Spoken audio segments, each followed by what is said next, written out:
গণহত্যাকারী দল আওয়ামী লীগকে নিষিদ্ধ করতে হবে, করতেই হবে ইনশাআল্লাহ।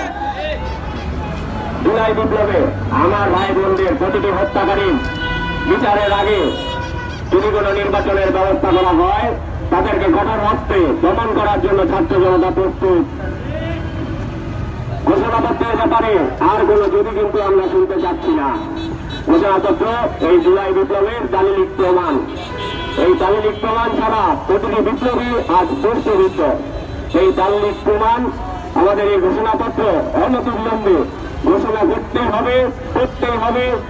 হবে ইনশাল্লাহ। আওয়ামী লীগ আগামীর 5 তারিখের পরবর্তী রাজনীতি করবে কি করবে না, এটা 5 তারিখে নির্ধারণ হয়ে গেছে।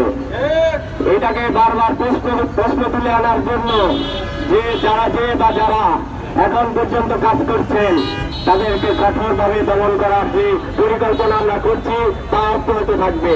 আপনারা যে চিন্তা করছেন দিল্লির প্রেসক্রিপশনে আওয়ামী লীগকে আবার বাংলাদেশে নিয়ে আসবেন, আওয়ামী লীগ যদি বাংলাদেশে আসে এর আগে এই ছাত্র জনতার বুকের উপর আবার নির্মমভাবে গুলি করে এই ছাত্র জনতার লাশের উপর আওয়ামী লীগকে রাজনীতিতে ফিরতে হবে।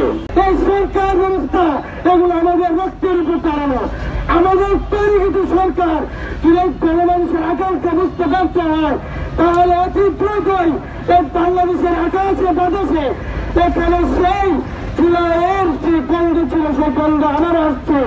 অতি দ্রুত যদি আওয়ামী লীগকে নিষিদ্ধ করা না হয় এবং যে জুলাইয়ের ঘোষণাপত্র বিভিন্ন তাল বাহানোর কারণে আমরা যে ঘোষণাপত্রের দাবি থেকে আমরা সরে এসেছিলাম, বিভিন্ন রাজনৈতিক দলের হস্তক্ষেপ, বিভিন্ন আশ্বাসের কারণে আমরা যে ঐক্যবদ্ধ অবস্থান, সেই অবস্থান রক্ষার জন্য আমরা যেখানে সরে এসেছিলাম, সেই ঘোষণাপত্র আজও প্রকাশ হয়নি পুনর্দিনের প্রতি দলে।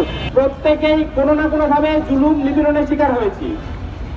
আমি মনে করি 1975 সালের পরেই আওয়ামী লীগের রাজনীতি করার অধিকার হারায় ফেলছে।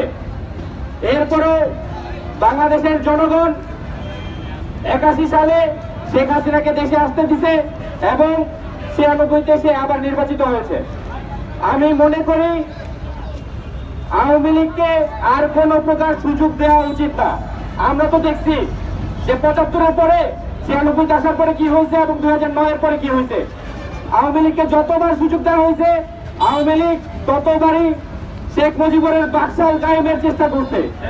শেখ মুজিব যে কাজটা করতে চাইছিল, শেখ হাসিনা সে তার পূর্ণতা দান করতে চাইছে। এরই ফলশ্রুতিতে বাংলাদেশের জনগণ তা মেনে না নিয়ে 2024 জুলাই আগস্টের আন্দোলন তৈরির মাধ্যমে প্রায় 25 থেকে 30,000 আহত, 2,000-এরও বেশি শহীদের রক্তের ফলে আমরা আমাদের অধিকার ফিরে পেয়েছি।